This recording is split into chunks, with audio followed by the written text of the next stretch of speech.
2 महीने पहले शिकायत पर एमसीडी ले लेती एक्शन तो बच जाती 3 जानें। जी हाँ, 2 महीने पहले कहीं ना कहीं इस हादसे की बुनियाद बनने लगी थी। कुदरत मौका दे रही थी ये गलती सुधारने का, लेकिन कोई सुने तब तो कुछ बदले। दिल्ली के ओल्ड राजेंद्र नगर में 3 छात्रों की मौत के मामले में कोचिंग सेंटर और करोल बाग बिल्डिंग विभाग पर अब सवाल उठ रहे हैं। अब खबरें आ रही हैं कि इस सेंटर के खिलाफ पहले भी शिकायत के बावजूद विभाग ने कोई कार्रवाई नहीं की, जिससे इतना बड़ा हादसा हुआ। स्टडी सेंटर ने स्टोर रूम की आड़ में लाइब्रेरी चला रखी थी। इसके साथ ही अब दूसरे कोचिंग सेंटर्स पर भी सवाल उठे हैं। राजधानी दिल्ली के ओल्ड राजेंद्र नगर में 3 स्टूडेंट्स की मौत के मामले में कोचिंग सेंटरों के मालिक पर तो सवाल उठ ही रहे हैं, वहीं करोल बाग जोन के बिल्डिंग विभाग की भूमिका भी संदेह के घेरे में नजर आ रही है। 2 महीने पहले इस सेंटर के खिलाफ मिली शिकायत पर अगर बिल्डिंग विभाग एक्शन ले लेता तो इतना बड़ा हादसा नहीं होता। करोल बाग में रहने वाले किशोर सिंह कुशवाहा ने 26 जून 2024 को दिल्ली सरकार के पब्लिक ग्रीवेंस पोर्टल पर राउस आईएएस कोचिंग सेंटर के खिलाफ शिकायत की थी। उन्होंने अपनी शिकायत में कहा था कि कोचिंग सेंटर के बेसमेंट में बगैर एनओसी कोचिंग सेंटर चलाया जा रहा है। इससे यहां पढ़ने वालों के साथ साथ सेंटर के स्टाफ की जान पर खतरा मंडरा रहा है। पोर्टल से यह शिकायत करोल बाग जोन के बिल्डिंग विभाग में तैनात एग्जीक्यूटिव इंजीनियर कुमार महेंद्र को ट्रांसफर कर दी गई। बिल्डिंग विभाग शिकायत पर एक्शन लेने की बजाय इस शिकायत को दबाकर बैठ गया।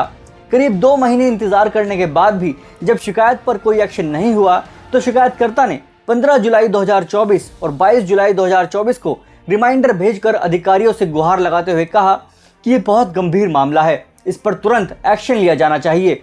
हादसे के बाद किशोर कुमार कुशवाहा ने कहा कि अगर एमसीडी के बिल्डिंग विभाग ने उनकी शिकायत पर एक्शन ले लिया होता तो 3 परिवारों के बच्चों की जान बच जाती। उन्होंने कहा कि बेसमेंट में चलाए जाने वाले क्लासरूम और लाइब्रेरी में एक साथ 200-250 स्टूडेंट्स बैठते हैं, जबकि बेसमेंट में क्लासरूम या लाइब्रेरी नहीं चलाई जा सकती। यही शिकायत उन्होंने दिल्ली सरकार के पोर्टल पर की थी। उन्होंने बताया कि राजेंद्र नगर में और भी कई बिल्डिंगों में लाइब्रेरी और कोचिंग सेंटर चलाए जा रहे हैं। उन्होंने इस हादसे के लिए सीधे तौर पर एमसीडी को जिम्मेदार ठहराया। उन्होंने कहा कि एनओसी देने के बाद एमसीडी ने उसकी जांच क्यों नहीं की, जिससे ये पता चल जाता कि कोचिंग सेंटरों में नियमों का पालन किया जा रहा है या नहीं। राव आईएएस स्टडी सेंटर में शनिवार को हुए हादसे में कई खुलासे हुए हैं।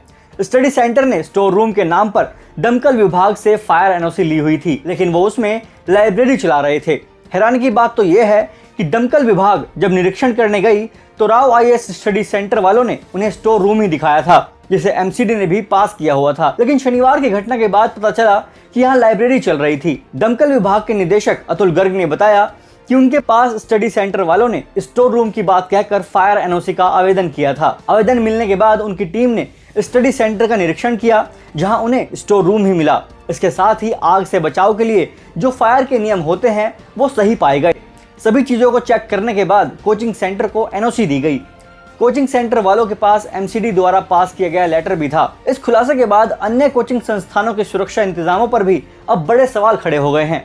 विभिन्न इलाकों में इस तरह के कोचिंग संस्थानों की भरमार है, जो पुलिस और स्थानीय प्रशासन की नाक के नीचे नियमों की अनदेखी कर धड़ल्ले से अपने काम कर रहे हैं। अब 3 बच्चे अपनी जान गंवा बैठे हैं, तो शायद अब प्रशासन की नींद टूटे और ऐसे बाकी स्टडी सेंटर्स पर भी लगाम लगाई जाए जो पैसों के लिए छात्रों की जिंदगियों को खतरे में डालते हैं।